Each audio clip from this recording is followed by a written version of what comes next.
Okay, so in this video I want to show you how to make bombs to work, how to bring bombs to work.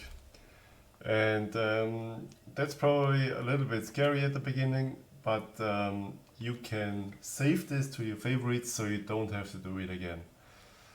That's something really nice to do. So like for this box, I just show you how to set something to the favorites at first, and also there's something to the obstacles itself you should know. We start with the box we collected from general. So on boxes we have this large container, right? We can rotate with the axis. And when we go into the properties of the object, we press the arrow up, and so we get into the properties. Now set material, and this is where you color stuff. You get this nice thing right here, and with the left stick you can choose your color, and with the L2 or R2 you can rotate to the different colors. So we take red, the letters, we go to letters, and this is what I meant. There is not A and then there is B, that's just A, okay?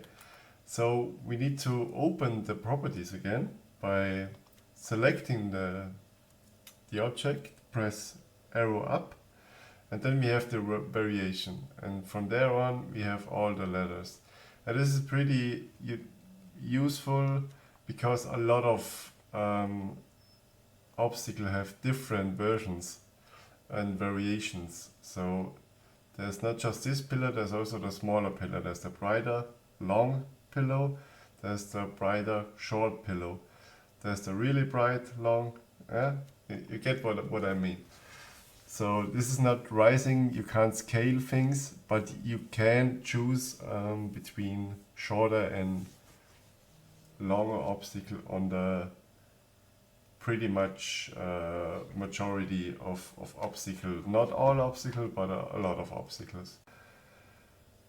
To not have the flickering in there, yeah, because when you drive over there you will see this, and I always don't like having this. It looks kind of ugly. So what we do is we take one obstacle, and with the right stick just move it slightly down, just a little bit.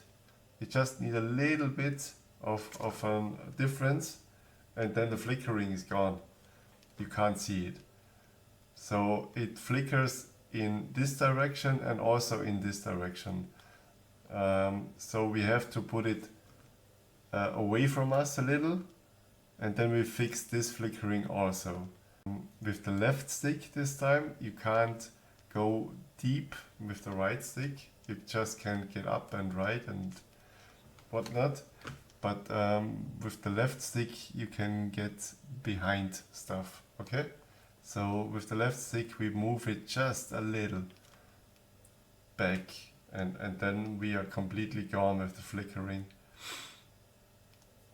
So we take our letter, set it to B, and move it forward to here. Then we copy, and you get what I mean, okay? So this is how you make a banner with a word on it. When I want to move all of this, I can now do it like this, but this would be really time consuming. So I show you a good trick to select more things and move it. You press L1 and stay on it. Press L1 and stay on it, and then you can hover over the obstacles so they shine yellow. So it means you can select them and press X. But don't let go of the L1. We keep on L1 all the time. go to the next obstacle and select it. Go to the next obstacle, select it. You do this with all the obstacles. And then we let go of L1. And now we have all combined. So what we can do now is arrow up to go to the properties of this selected group, and we can group them. So when we do that, we can go back after that, just with circle, and now we have them all grouped. Okay, so now we don't need to select them again, we have them grouped already, and they are working as one now. Okay, there's a difference between grouping and gluing obstacles. But for now, we don't need glue obstacles, we just need to group obstacles. And that's a nice thing for copy and paste also, you know, it's always nice to have this. The other thing we can do, if you're too lazy for that also, for selecting every part, we can go to Common and have an area selector. This area selector has two variations, and the first one is round, which is not really good because the square one is really much better. So and also you can scale that area selector. With L2 and R2 you can scale it. And now we can select a big bunch of obstacles. And now we can group this all together, or we can just select the ones we like and have them, and then going to group objects again. So now they are grouped. Okay, so that's a really useful thing. I give you an example when you're building this track and you make it an obstacle like this, and then you get to the conclusion that this obstacle is too far to your rider on the CB start. You don't need to select all of this, because you could also have deco there made already or something else. You go with the area selector. You can cover a really big space with that, and setting variation 2. I always use variation 2, never the round one, and then you can move things away and place it there. So you don't need to do every obstacle, you know what I mean, okay? So the next thing is the bump. We have, let's use this one. We have a bump here, okay? So now I will do everything really slow that you can understand it. I have this in my favorites already, so I put it there to have a little, so we can see it, how it should work. Okay, so now we go to trigger and events.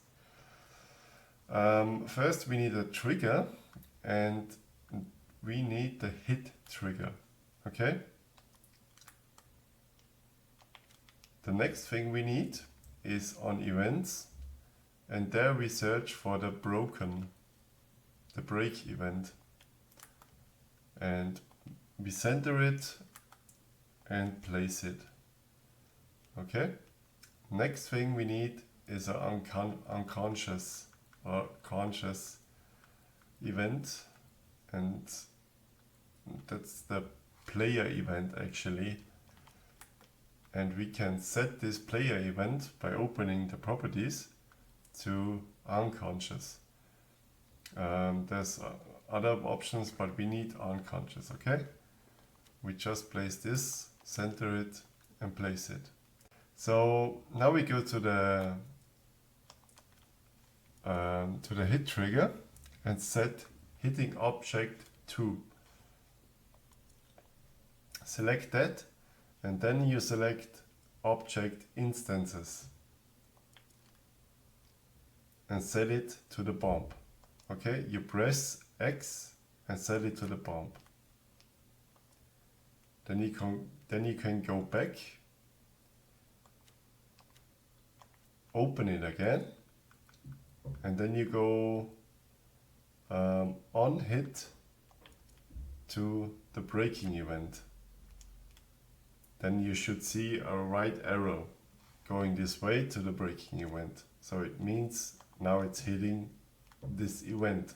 So now we go to the breaking event and select event targets, press X and select it to the bump.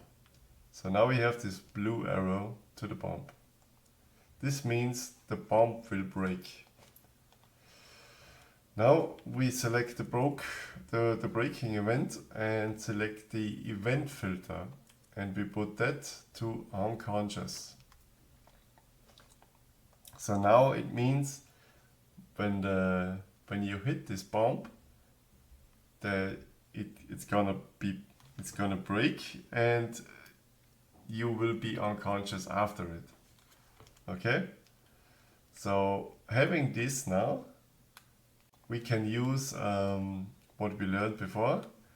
Press L1 and stay on it and select every logic plus the bump. We select all these together, then we can let go of L1, press arrow up to go into the properties and group them. Okay? When we have this in group, we can set it to favorites and save it to group 1. I'm really full on group 1. I'm pretty much full on all groups, so just save it there. Doing this with every bump in a game is something you can do, but you don't really need to. You can work with one bump. There's a selection of bumps, but yeah, this is how you make a bump work on the good way. There's also an easy way where you just make the physics on the properties, and having that, it's gonna fall down and it's gonna be explode when you hit it really hard. But when you not hit it hard, you can actually survive it, and we don't want that. We want bombs that explode when we touch them. So no to that. Now we can put the bomb anywhere we want. Center it, take the bomb. So the thing is, now that we have grouped things, we can no longer use one thing out of this group. Okay, we always select the whole group. Okay, so what we do is pressing L1 again and just use one obstacle, and that's a bit sketchy. L1 works for that. But when you stay too long on these grouped objects, it will select all of the group. So when you just want the bump, you have to do it kind of quick. You know, you press L1, go to the bump, and select X. That was too slow. But again, press L1, go to the bump, press X. Select it. You can always stay on L1 for that. And now we have the bump and can go to the axis on blue, and with L2 and R2 we can rotate it every degree, or with L1 the 45 degree.